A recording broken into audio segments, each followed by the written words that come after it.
Halo guys, selamat datang kembali di video Sari. Bahasan di video kali ini Sari adalah mengenai kasus hukum yang mungkin sering kita dengar di masyarakat, yaitu mengenai perjudian. Bagaimana ceritanya? Oke, agar kalian tidak bosan, Sari akan ajak kalian berjalan-jalan pagi di daerah Solo Baru, Jawa Tengah. Dan jangan lupa klik like dan subscribe agar channel ini lebih berkembang lagi dan memberikan manfaat agar kalian terhindar dari kasus-kasus hukum sebagaimana yang dicontohkan. Oke guys, kita langsung aja ya ke permasalahannya. Jadi seperti biasa, Sari sedang berolahraga pagi di salah satu kawasan mall di daerah Solo Baru. Sari bertemu dengan teman Sari bernama Gar. Dia menghampiri Sari dan sambil jalan-jalan pagi, dia dengan penuh antusias bercerita kepada Sari bahwasanya dia pernah ikutan temannya bermain judi dengan menggunakan kartu serta jumlah uang taruhannya sebesar kurang lebihnya 10 juta rupiah. Lalu salah satu kesepakatan aturan dalam permainan tersebut adalah para pemain mencari kartu kecil berjumlah di bawah 9. Gar menjelaskan dalam permainan tersebut pertama-tama kartu dikocok oleh bandar. Lalu kartu tersebut dibagikan ke setiap pemain sebanyak 3 kartu. Dan uang taruhannya dalam permainan yang dilakukan Gar dan teman-temannya sebesar kurang lebihnya 10 juta rupiah. Lalu kemudian Sari bertanya kepada Gar, untuk permainan tersebut apa ada keuntungannya? Gar menjelaskan, apabila Gar menang maka akan mendapatkan uang sebesar 10 juta tersebut. Gar juga menjelaskan pada umumnya kemungkinan mendapatkan uang tersebut bergantung pada peruntungan belaka. Nah, untuk detail permainannya Sari tidak jelaskan ya di video ini guys, karena pada intinya permainan tersebut dilakukan tanpa adanya izin dari instansi yang berwenang, seperti itu. Lalu kemudian setelah Gar menjelaskan detail permainannya kepada Sari, kemudian Gar mencoba membujuk Sari untuk bergabung di permainan tersebut karena bisa menambah mata pencaharian. Lalu dengan cepat tanpa berpikir panjang, lalu Sari menjelaskan kepada Gar bahwasanya permainan tersebut jika ketahuan oleh aparat yang berwenang bisa jadi Gar dikenai sanksi pidana. Kemudian Gar menjawab dengan argumennya, loh kok bisa, padahal permainan ini kan hanya untuk fun aja dan bisa juga sebagai mata pencaharian untuk meningkatkan perekonomian juga loh. Nah, begitu ya kurang lebihnya jawaban Gar kepada Sari. Oke, sekarang akan Sari jelaskan ya. Jadi begini guys, perbuatan yang dilakukan Gar ini sebaiknya jangan ditiru ya. Karena apa? Sari akan langsung masuk ke pembahasan hukumnya, bahwasanya sebagaimana diatur dan diancam pidana dalam pasal 303 ayat 1 ke 3 KUHP. Bunyinya diancam dengan pidana penjara paling lama 10 tahun atau pidana denda paling banyak 25 juta rupiah barang siapa tanpa mendapat izin menjadikan turut serta pada permainan judi sebagai pencarian. Lalu kemudian perbuatan Gar juga bisa diancam pidana sebagaimana diatur dalam pasal 303 BIS ayat 1 ke 1 KUHP.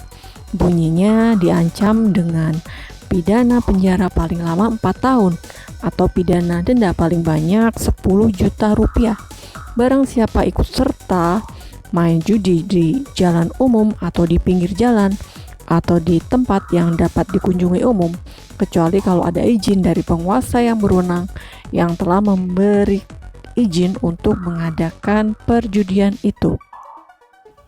Lalu ancaman pidana selanjutnya, perbuatan yang telah dilakukan Gar sebagaimana diatur dan diancam pidana dalam pasal 303 BIS ayat 1 ke 2 KUHP.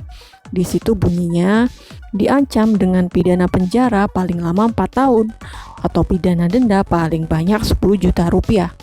Barang siapa ikut serta main judi di jalan umum atau di pinggir jalan umum atau di tempat yang dapat dikunjungi umum, kecuali kalau ada izin dari penguasa yang berwenang yang telah memberi izin untuk mengadakan perjudian tersebut. Nah, seperti itu ya kurang lebihnya pasal-pasal yang Sari bagikan kepada kalian. Alternatif pasal tersebut kemungkinan bisa dikenakan kepada GAR ya, dikarenakan GAR secara sadar turut serta pada permainan judi tersebut dengan alasan apabila menang maka GAR akan mendapatkan uang dan bisa menambah mata pencaharian, dan kemudian GAR dalam melakukan permainan judi tersebut tanpa sepengetahuan atau izin dari pihak yang berwenang. Seperti itu guys. Oke, setelah Sari sebutkan 3 dasar hukum yang mungkin bisa disangkakan kepada GAR, Sari agar tidak terlalu panjang, Sari akan bahas satu pasal aja ya yang terkait dengan perbuatan yang telah dilakukan oleh GAR. Sebagaimana diatur pada pasal 303 BIS ayat 1 ke 2 KUHP, unsur-unsur tindakan yang telah diduga telah dilakukan oleh GAR adalah sebagai berikut. Yang pertama, unsur barang siapa.